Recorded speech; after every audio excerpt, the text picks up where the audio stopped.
Hi, I'm Bob Herbert. Welcome to OpEd.tv. Years ago, we warehoused the mentally ill in asylums and other institutions that were so horrible it can be difficult to imagine. Today, tremendous numbers of men, women, and children who are desperately in need of mental health treatment and other services are being confined in our jails and prisons, the dungeons of the 21st century. As if that were not bad enough, we are now faced with a growing effort to reinstitutionalize the mentally ill in the types of large, impersonal facilities that we supposedly got rid of decades ago. Why can't we get this right? Why can't we develop mental health services that are humane, that are designed to help the mentally ill, and that protect the dignity that should be their birthright as human beings? We'll talk about this with my guest, Leah Harris, the campaign coordinator of an organization called Recovery Now. She is also the director of the National Coalition for Mental Health Recovery and a person who has struggled with and overcome mental illness herself. Leah, welcome. Great to have you here. Thank you. Thanks so much for having me, Bob. So a group of bioethicists at the University of Pennsylvania has come to the conclusion that we went too far with deinstitutionalization, that we should reinstitutionalize a fair number, perhaps a large number of people in, they use the word asylum, in asylums that are humane, that are up to date with the latest scientific principles for the treatment of the mentally ill. So your reaction to this, what do you think about that proposal? Well, I think it's a false dichotomy, really, because if you look at the whole, issue of mass incarceration of people with mental illness, this is posed, these kinds of, humane, new, modern asylums are posed as the alternative to that. But it's really a false alternative because while certainly hospitalization, is an option for people if they're in a severe crisis, we should really be moving towards doing deinstitutionalization right, which still hasn't happened since the days of Kennedy. Our community-based systems are underfunded, under-resourced, people can't get access to what they need, they're fragmented. This is what we need to be focusing on and investing our dollars in, not in rebuilding, the large institutions. So when you say the days of Kennedy, you're talking about the former president, John F. Kennedy. Correct. So that was all the way back in the 1960s. I remember that there was this tremendous surge of deinstitutionalization, I guess, in the 70s into the 80s. It was thought to be a good idea at the time. What went wrong? I think, honestly, what went wrong is that what he envisioned, former President Kennedy, was a fully functioning, community-based mental health system where people could access the treatment they needed, where there were comprehensive, not only medical services, but social services that really kind of wrapped around a person who had a mental health need. And we just saw that never happened because continually, that the budgets were cut for mental health, for community mental health. We continue to see that happening to this day with states slashing their budgets. And so we just are in a situation where the system is broken. So we essentially dumped tremendous numbers of people out on their own who were not in a position to take care of themselves. And then, I remember the old days where they had what they called bag ladies and bag men on the streets in New York. And then we moved gradually over a period of years to this idea where an enormous percentage of the prison population, as you point out, are in need of mental health treatment. So if we are going to address this idea of people with mental illness in the prisons, if we're going to address that problem, how do you begin to go about it? Because it would be tremendously expensive, and right now we don't have the facilities to care for those folks. Well, exactly, and I think really the issue is focusing on rehabilitation rather than punishment. We have a very punitive system right now, and a lot of times people who get into the criminal justice system or are incarcerated are people who are homeless, who are living in poverty. We see this intersection between homelessness, poverty, incarceration, and really what we need to be doing is facilitating people getting out of these prisons, not putting them into another institution, but really connecting them with services in their communities. It could be, there's forensic peer specialists who are people who themselves have been through the criminal justice system who can help people to navigate, life as a returning citizen. We need to be connecting people up with affordable housing. This is a tremendous problem, is that people are not housed. They commit, minor crimes related to their disability, and so they cycle in and out of the streets and of the institutions and of the prisons. Now, you are extremely active in this area, but if we were going to make a big national push in the direction that you're talking about, who really has to take the lead? Is it government that has to take the lead? Is it the medical industry? Is it folks like yourselves who are advocates for the mentally ill? Who should take the lead here? I think if we're really going to move the kind of serious reforms forward that we need everybody involved. We need the community, we need advocates, we need families, we need people with disabilities themselves who have experienced these systems. We need the medical community. We need everybody involved to really look at comprehensively what can be done to fix the broken system. Where are the gaps? What are the disparities? Let's focus in on actually fixing the problem instead of dumping money into, as I said again, large institutions that aren't going to sort of solve these ongoing systemic issues. We really need everyone to be involved in that. Now, when we did deinstitutionalize back in the last century, so many people were released from the asylums and mental hospitals and that sort of thing. Was it a complete failure, or were there significant numbers of people who actually got some help?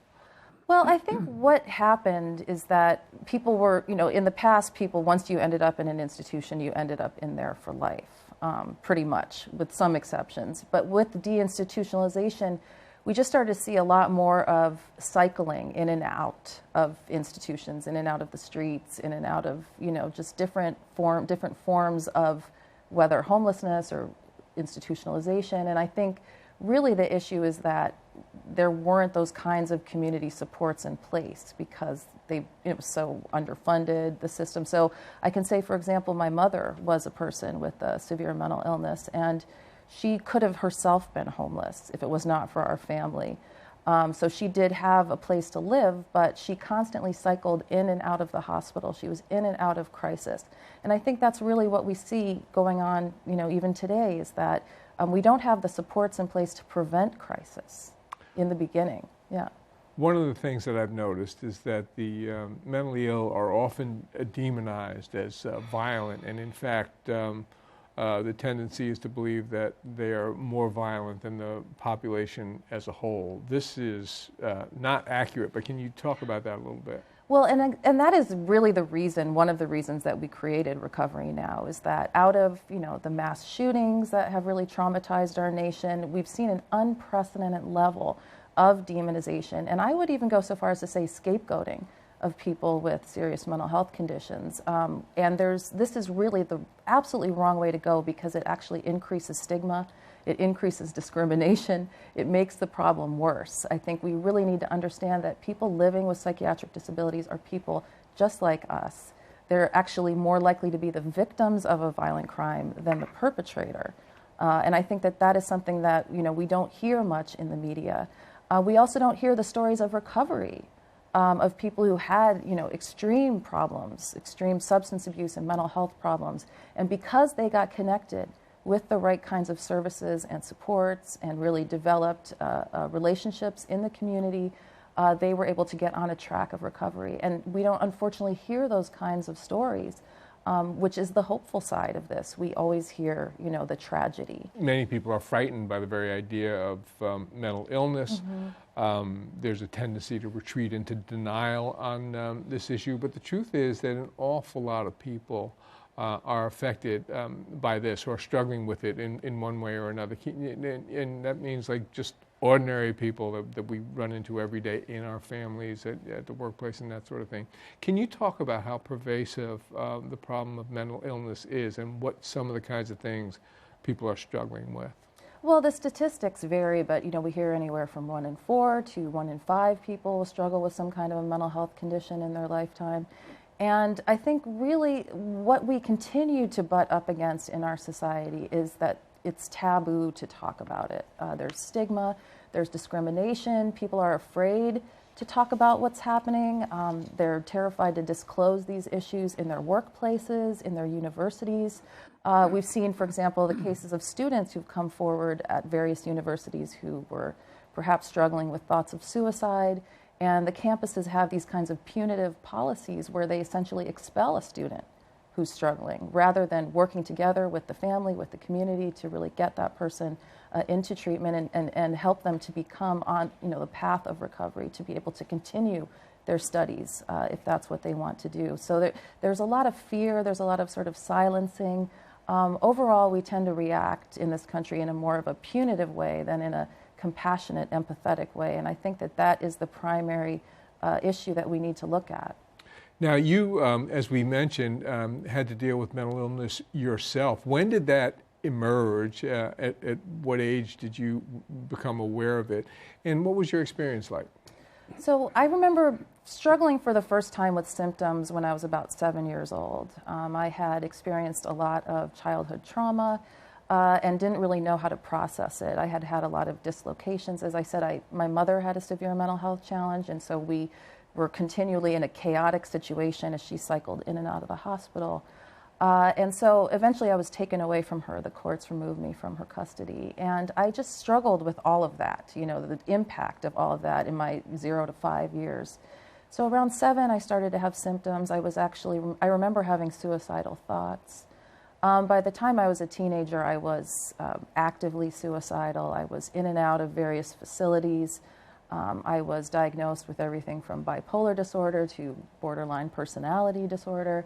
And I really just found that treatment didn't really look at me as the whole person.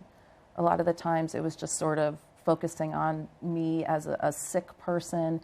I wasn't really given a lot of hopeful messages that, with the right support I could get on the right track. And I ended up at age 18 in a really squalid group home where I was told I'd have to be for the rest of my life. And something in me just fought that and said, I will not end up like this. And I really reached out for help from my family, and I got some educational supports. I hadn't finished high school. I slowly got some educational support so that I could finish school, I could get into college and get on a different track. How did the turnaround occur? So you're in this group home at age 18. You're now reaching out for support. You understand that what's going on has not been helpful. Right. Walk us through that process a little bit. So my grandparents had always been a tremendous support to me, and I just said, I can't stay in this place. I'm going to die in this place, and that was no exaggeration. It was very dangerous and difficult circumstances. And they said, well, what do you want, Leah? And I said, I want to finish school. As I said, I hadn't graduated from high school. I had no job, really no prospects. And so they connected me up with a wonderful educator who allowed me to complete my high school education with reasonable accommodations. And I started to slowly gain confidence in myself again. Slowly I was able to be rehabilitated and got into college, really was able to sort of pursue my dreams and see myself again as a whole person, not a broken person. Were you receiving treatment, or were you on medication during this entire period? I was on medication for times during that, and I was getting counseling and therapy. It wasn't until I was much older that I got actually, support for my post-traumatic stress issues, trauma-specific therapies that really helped me, because as we know that childhood trauma affects the developing brain and puts people at all kinds of risk for mental health issues, physical health issues, social problems. So I finally was able to get some trauma treatment, which was actually the thing that I needed from the start, Right. and never got that until adulthood. And so, yes, I've received various kinds of treatment, over the years. And right now I'm lucky. I just, as needed. If I need some counseling, a few sessions, I'll go. But generally, I'm on a pretty good track. Do you remember reasonably clearly when you began to feel better, and then what that was like? Yeah, I do. I mean, I would really say it was when I got into community college. And there was an amazing experience where I was paired up to be a mentor with Vietnam vets who were returning to school. And just the idea that I could give back, that I could actually I could help other people, I could support other people, that I could contribute. It just raised my self-esteem just exponentially, because I'd always felt like a burden, like a drain, just, a sick, broken person. And just the idea that I could help these vets who were coming back to school for the first time, help them navigate the experience, and they appreciated it. And, that really was the first time that I said, maybe this is the kind of thing that I'd like to do with my life. Can we talk a little bit about what the daily lives can be like for people who are mentally ill? So I'm thinking in terms of employment issues, or housing issues, or caring for family members, in that sort of thing. I think that there's a sense that people understand that this can be difficult, but I think they don't have a sense of what it's really like. Can you talk about that a little bit? Well, absolutely. And I had mentioned the lack of affordable supportive housing and how that is a huge contributor to this problem. The other issue is that, for people who have a diagnosis of serious mental illness, they look at 85% unemployment rates. So, poverty is really the track that so many people are on. And difficulty accessing the kinds of services that they need, social services, people who don't have cars are sort of asked to run all over town to different kinds of appointments. And when you're dealing with all these kinds of troubling symptoms, that is really daunting. So often people just fall through the cracks. We hear this so often. And that our systems really need to be more responsive, to the needs of people who are struggling with these very complex issues. Another issue is substance abuse, which is huge among people who have mental health challenges. And it really is just an attempt to cope with the unbearable. So, people have very, very complex challenges, social challenges, economic challenges, and then their own health challenges, also physical health. People with serious mental health issues die on average 25 years younger than the general population, and that is often due to preventable health conditions. But so often, people just don't get the kind of actual physical health care that they need, let alone mental health care, social services, etc. These are all issues that could be alleviated if we had quality care in community-based centers that you're talking about. Absolutely. So why do you think there's been such resistance to doing this on a large scale? There are some good community-based resources, but not nearly what's necessary. Where's the resistance come from? Well, I think it just really reflects our misguided spending priorities in this country overall. There was a survey that showed that out of all the countries in the OECD, the U.S. was, the first in spending on actual medical care in terms of, hospital care and things of that nature, 25th when it comes to social services. And that is as important to people's health as, your standard medical care. Now, you mentioned that your symptoms emerged when you were a very young child, around 7 years old. How big a problem is mental illness among children in the United States, and how effectively have we been responding to it? I think it's a tremendous problem. As you've seen, there have been these reports of children in foster care in California and elsewhere being severely over-medicated. The system, again, is not responsive to their needs. I think that is the big issue. And that really what I've seen as a model that really works is wraparound kind of services, where not only the child is receiving support, but the family is receiving support. Wraparound services have had huge impact across the country where they're implemented, so that really we're not looking just at this child, but we're looking at their total environment. And again, there's a lot of understanding around adverse childhood experience. The neuroscience behind this, the more adverse childhood experiences a child has, the more at risk they are for health problems throughout their lifetime. So, there are wonderful pediatricians who are starting to get this and are starting to really, try to promote this approach rather than just simply, for example, over-medicating foster children because they're suffering and they've experienced traumatic stress. Right. Now, we mentioned that often the mentally ill are demonized as more violent than the population as a whole, and that is not the case. But there are, in fact, people who are mentally ill who are violent, who are a threat to others or a threat to themselves. If we are not going to institutionalize them in these old traditional types of institutions, and if we're not going to incarcerate them in prison, what should we be doing with those who are in fact violent? Well, if somebody has committed a crime, I think obviously they need to, there's an important response that we need to do, and I think there's, forensic mental health places for people who've experienced those kinds of problems.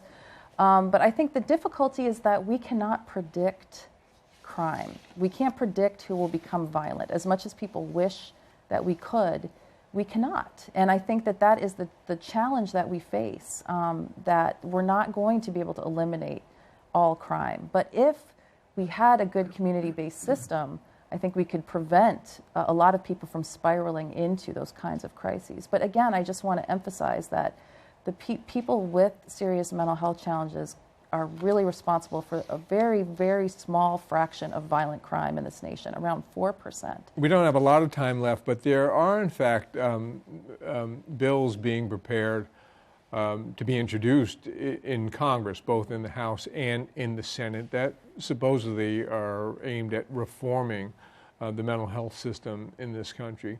There are a lot of provisions in these bills. Mm-hmm. Can you characterize what's going on? Is it generally positive, generally negative? Are there some things you support, some things you oppose? What's going on there? Well, yes. I think no one would argue that we need comprehensive mental health legislation. We need comprehensive reform. But again, the question is it going to take more of this sort of institutional approach, more of a punitive approach, which is, my concern with some potential legislation, or is it going to really look at rehabilitation, at really beefing up our underfunded community-based systems? I think those are the really primary issues that are kind of causing, the controversy, whether it's regarding asylums or regarding the community. And I think that's really where we're really needing to have some kind of guiding principles that are about disability rights, that are about community integration for people. Remains to be seen where mental health reform will go in legislation. But there have been concerns in the previous Congress that it's possibly heading more towards the institutional punitive level. If someone is watching our show and they feel that they're dealing with some of these issues, they may not quite understand what's going on, but they'd like to reach out for help in some way, what would you advise them to do? Well, there's tremendous resources. I encourage them to go to our website, mentalhealthrecoverynow.org. The Bazelon Center for Mental Health Law has a lot of terrific resources about community integration, about the kinds of reforms that people need. I think Mental Health America is another terrific source, and National Coalition for Mental Health Recovery. Leah, thank you so much. It's been wonderful having you here, and I hope one day we'll be able to have you back. Thank you so much. Thanks for having me. We'll be back in a moment with a final word.